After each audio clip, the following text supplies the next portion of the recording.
Well, the Olympic Games are over, and all the Christian outrage was fake. Was all fake outrage. The fake outrage that was produced was saying that this was an embarrassment, a mockery of the Last Supper, when instead it was clear with the blue guy involved in it that it was Dionysus and the feast of the gods, something that was told, a story that was told well before Jesus, and which was painted well before Da Vinci ever painted the Last Supper. Some may even say that Da Vinci was inspired by the feast of the feast of the gods of Dionysus. And then they saw the bull and the fawn. But they only talked about the bull and said that it was a sacrifice to Moloch, when actually Moloch is a type of child sacrifice, meaning any group can participate in the Moloch, because the Moloch is the child sacrifice, the thing that ancient Israelites also did prior to coming to just under Yahweh, away from El and Asherah. And that this one was the pale horse that rides in and brings death, and the wings that it flew down from heaven. But no, this was this symbolizes Joan of Arc and her ride and her warrior spirit, and the dove wings, which was way back behind her, were dove wings symbolizing peace and unity. But no, Christians got a Christian. Because if Christians had done any research whatsoever, then Christians would have realized that the entire aspects of the Olympic Games comes from pagan rituals and from a pagan culture. You see, the true history of the Olympics started in 776 BCE. That's right, 776 BCE. And it was started just by the Greeks, and it was only held by the people who were Greek, and the only participants could be Greek. And you know how they parade into the Olympic Stadium, but in this one, they just came up the Seine River. But the participants of the Olympics used to parade in to the statue of Zeus, lay down a sacrifice, animal blood sacrifice for Zeus, pray for his strength to embolden them in the pursuit of their games. And this parade of athletes with musicians in tow symbolizes them falling under the authority of Zeus.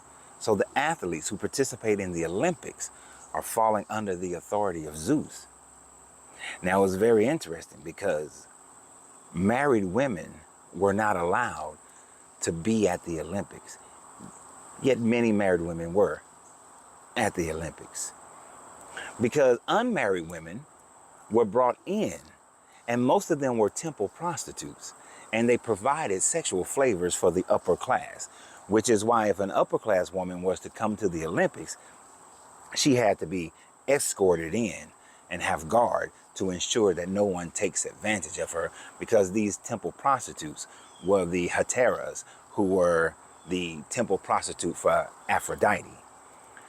So if they were really thinking about the Olympics, they would have thought about the fact that the Olympian athletes participated in the games butt booty ass naked. And I don't know about you, but I'm not wrestling a man butt booty ass naked. We just not doing that.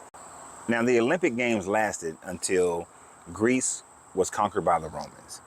And then in around 393, Emperor Theodosius II canceled the Olympic Games.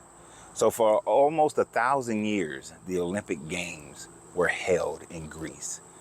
And now that the Roman Christians has come in, they looked at everything that was going on.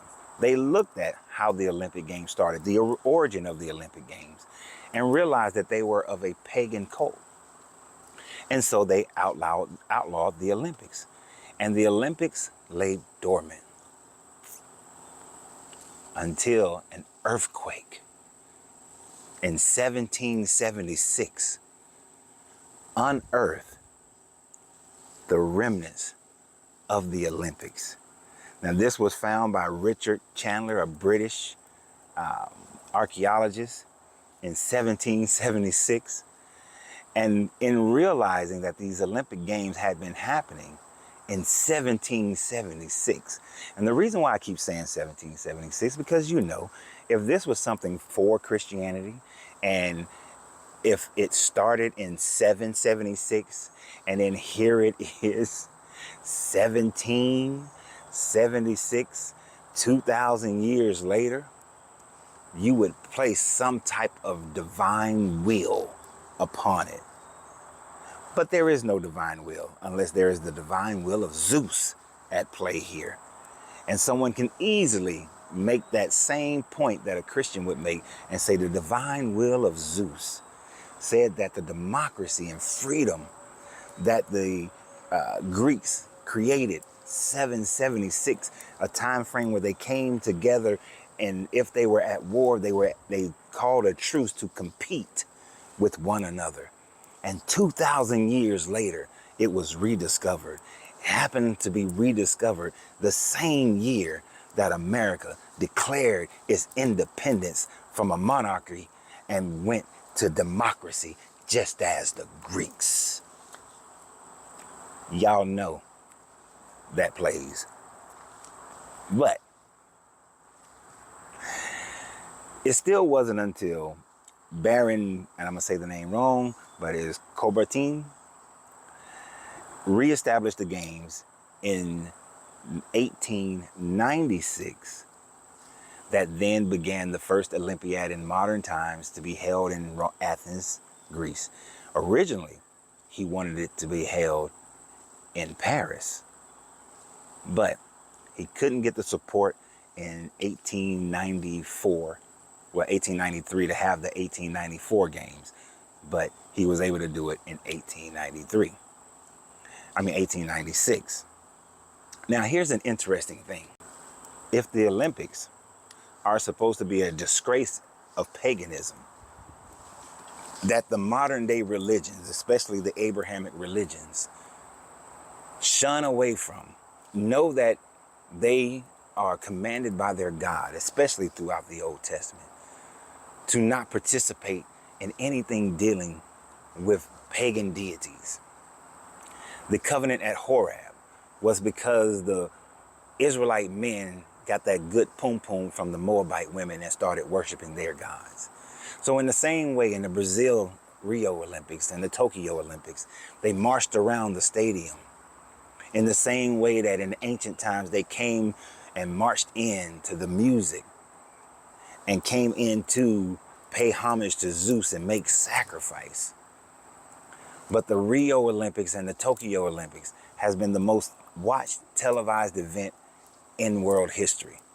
And it is expected that these Paris Olympics will outpace the Rio Olympics, which had a viewership of over 3 billion. 3 billion. That means that billions of Christians and Muslims and Jews watch the Olympics. That means that thousands of Christians, Muslims, and Jews participated in the Olympics.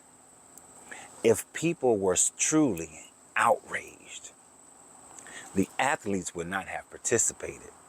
If people were truly outraged, the people would not have watched the Olympics. And we know that the overwhelming majority of that viewership comes from the Western society, comes from Europe, comes from the Americas, comes from Australia, comes from South America. We know the primary viewership coming out of Africa, coming out of Asia. We know who's watching it. The 5 rings of the Olympics were created to represent the 5 parts of the world that have accepted Olympianism, according to its creator, Baron Coubertin. So your outrage lasted all of one day. And now we see the truth as the numbers are beginning to roll out, that your outrage was fake about as much as your religion being fake. Now, y'all have a great day. And remember always, you have to free yourself to be yourself, because your greatness is non-negotiable. Good journey, good vibrations.